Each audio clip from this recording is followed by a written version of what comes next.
গফুর ভাই আওয়ামী লীগের অন্ধভক্ত, গুজববাজ।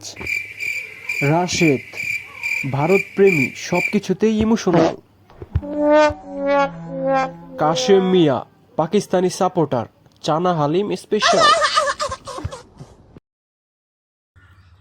শুনছি ভারত পাকিস্তান নাকি যুদ্ধ লাগছে, ময়না আপায় নাকি বলছে গ্রামের সবাই সাবধানে থাকতে, আর চা না খায় কেউ থাকবা না, সবাই চা খাইয়া থাকবা।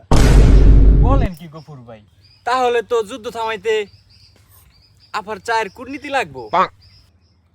পাকিস্তান কি আপনাদের চায়ের কাপের ভিতর? ময়না আপা বললে কি যুদ্ধ থামা যাইব? তুই চিনিস না পারে, আপা বললেই তো যুদ্ধ থামা যাবে। চা বানা, যুদ্ধ থামা। তাইলে আমগো তো যুদ্ধের প্রস্তুতি নিতে হয়, কি কও তোমরা? আমি তো ভারতের পতাকা মানায় বসে রয়েছি। আমি তো পাকিস্তানের পতাকা বানায় বসে রয়েছি। হ্যালো ঢাকা, ময়না আপারে কোয়েন আমরা প্রস্তুত আছি। বাস্তবে কোনো যুদ্ধই লাগেনি, নিউজটা ছিল ভুয়া। যুদ্ধ লাগুক আর না লাগুক, আপার নামে চা খাইলে সব ঠিকঠাক। এটাই বাস্তব।